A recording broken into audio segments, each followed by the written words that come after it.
বৌমা শাশুড়ির এই ঝগড়ার প্রধান কারণ হচ্ছে জেনারেশন গ্যাপ, ঠিক কিনা? শাশুড়ি এক জেনারেশনের আর বৌমা আরেক জেনারেশনের। শাশুড়ি ভাবে একরকম, বৌমা ভাবে আরেক রকম। শাশুড়ি চায় বউর উপর খবরদারি করতে, বউ চায় শাশুড়ির উপর খবরদারি করতে। এই ডমিনেটিং এর কারণে কিলাকিলি আছে না নাই? আহা, এটা ঠিক না। আমার শাশুড়ি মায়েরা যারা আছেন, প্রথমে শাশুড়ি দিয়ে শুরু করি। আমার মাইকের আওয়াজ যে ঘরগুলোতে যায়, আমার শাশুড়ি মাদেরকে বলবো, বউদের উপর অত্যাচার করবেন না। ছেলেরে প্রশ্ন করে, তোর কাছে তোর বউ বড় না আমি বড়? আছে না নাই? এটা একটা প্রশ্ন হইল।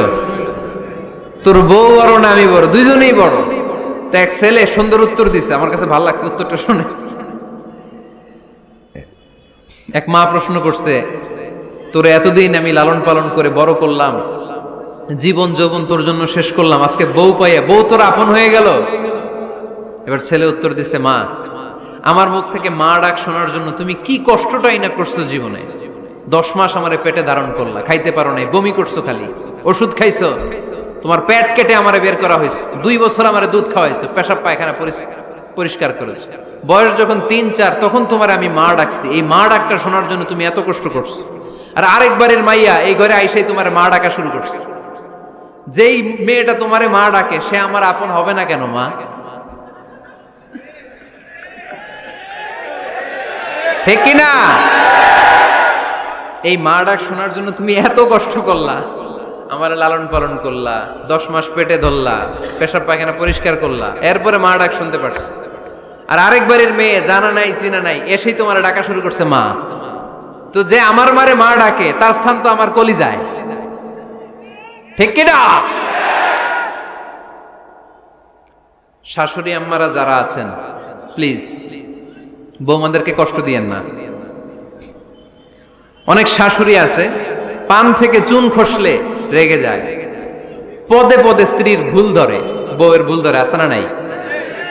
এটা করবেন না। সে তো নতুন, আপনার অনেক এক্সপিরিয়েন্স হতে তার সময় লাগবে, তাকে সময় দিন, তাকে ভালোবাসুন, ঠিক কিনা? না বুঝে সামান্যতে বৌমারে বদদোয়া দেয়, এরকম আছে না নাই?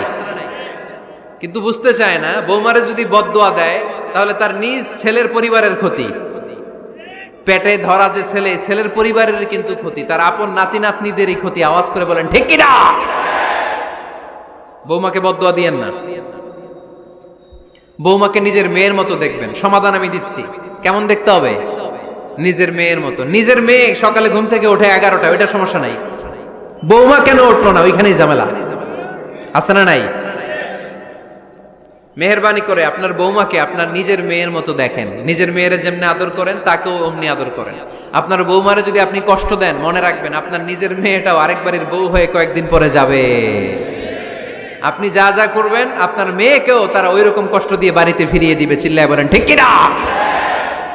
খবরদার, টিট ফর ট্যাট।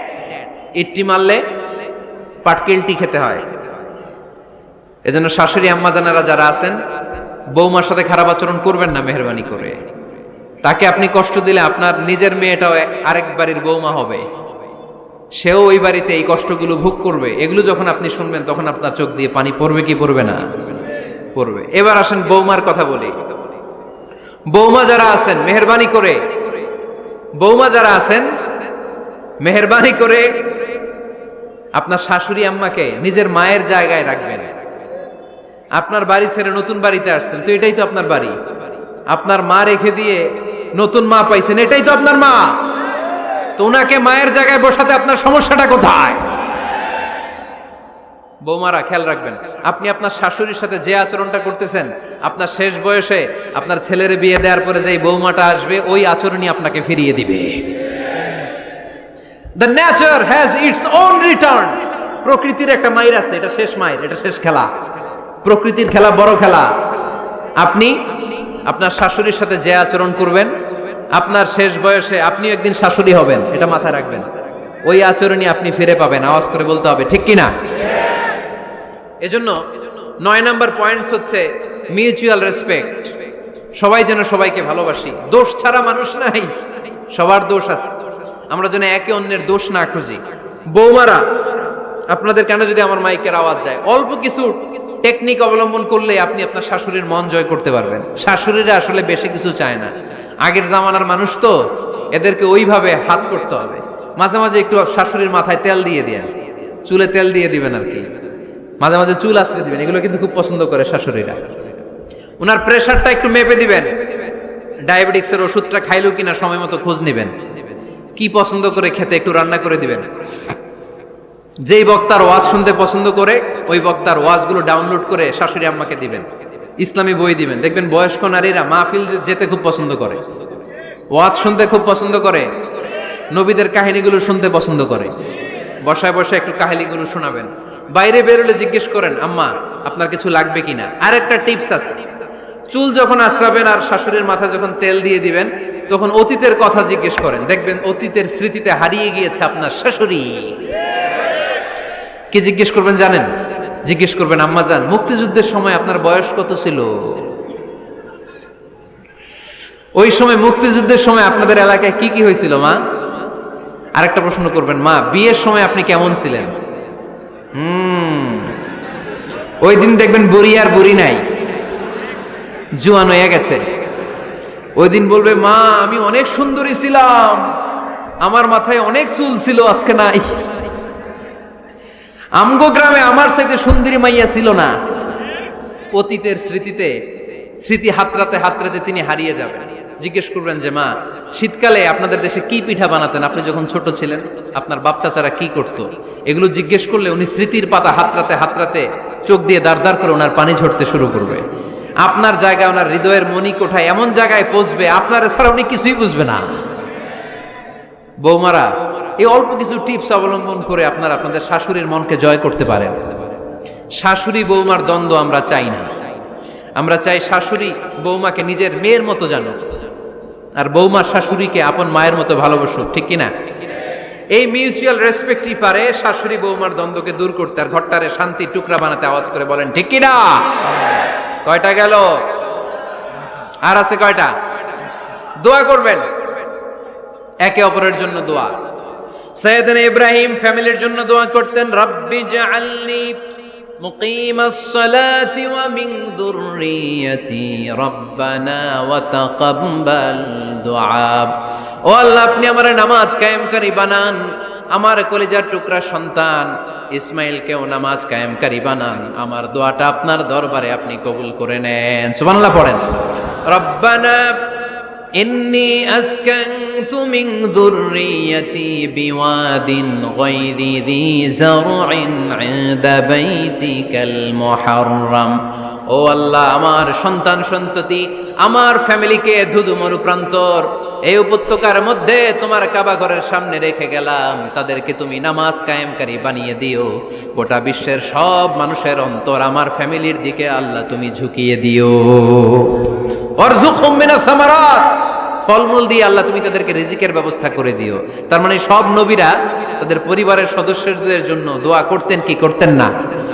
আবার কোরআন আমাদেরকে শিখালো, রব্বানা হাব লানা মিন আজওয়াজিনা ওয়া মিন যুররিয়াতিনা কুররাতা আ'য়ুন ওয়াজআলনা লিল মুত্তাকিনা ইমামা। ও আল্লাহ, এমন নেককার সন্তান, এমন নেককার স্ত্রী আপনি আমাকে দান করেন যাদের দিকে তাকালে আমার চোখ দুইটা ঠান্ডা হয়ে যায়। চক্ষু শীতলকারী স্ত্রী দেন। বিয়ে যাদের হয় নাই, ইয়াং ছেলেরা এই দোয়াটা করবা। বিয়ের জন্য দোয়ার দরকার আছে না নাই? প্রতিদিন এই দোয়া করবা, আল্লাহ এমন স্ত্রী দেন, এমন জীবন সঙ্গিনী আপনি আমাকে দেন, এমন লাইফ পার্টনার দেন যার দিকে তাকালে আমার চোখ জুড়িয়ে যায়। এমন সন্তান আল্লাহ আপনি আমার ফ্যামিলিতে দেন যাদের দিকে তাকালে আমার চোখ দুইটা ঠান্ডা হয়ে যায়। নেককার সন্তান, নেককার স্ত্রী আল্লাহর কাছে দোয়া করে চেয়ে নিতে হয়। তাহলে ফ্যামিলি মেম্বার একে অপরের জন্য দোয়ার দরকার আছে না নাই? বাবা দোয়া করবে ছেলের জন্য, ছেলে করবে বাবার জন্য, মা দোয়া করবে মেয়ের জন্য, মেয়ে করবে মায়ের জন্য, ভাই করবে বোনের জন্য, বোন করবে ভাইয়ের জন্য। দোয়ার দরকার আছে না নাই? দোয়া করবেন সবাই সবার জন্য। এই যে কোরআনের বঙ্গানুবাদ পাওয়া যায় না এখন, কথা বলেন। স্মার্টফোন আছে কার কার দেখি? হ্যাঁ, কারা কারা স্মার্ট দেখি? হাজার হাজার স্মার্ট, মাশাআল্লাহ। এই স্মার্টফোনের ভেতরে আল কোরআন নামে বাংলায় কোরআনের একটা অ্যাপস পাওয়া যায়। কথা বলেন, পাওয়া যায় কি যায় না?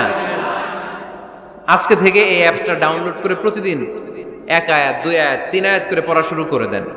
বাঁচতে হলে পড়তে হবে, বাঁচতে হলে জানতে হবে, ঠিক কি না? এই স্লোগান আমাদেরকে শিখায়। এই স্লোগান তো আল্লাহ, এই স্লোগান দিয়েই তো আল্লাহ কোরআন শুরু করছে। ইকরা বিসমি রাব্বিকাল্লাযী খালাক। বাঁচতে হলে জানতে হবে, বাঁচতে হলে পড়তে হবে, পড়ার কোনো বিকল্প নাই। আওয়াজ করে বলেন ঠিক কি না? সুজানগরের রায়েরা, মোবাইলের অ্যাপসের ভিতরে আমরা কোরআন রাখতে রাজি আছি তো সবাই? হাদিসের অ্যাপস ডাউনলোড করতে রাজি আছি তো? বাস রাজি আছি, ডাউনলোড করে রাইখা দেবো, আর কেউ পড়বো না নাকি? হ্যাঁ, প্রতিদিন একটা আয়াত হলেও যেন আমরা পড়ি।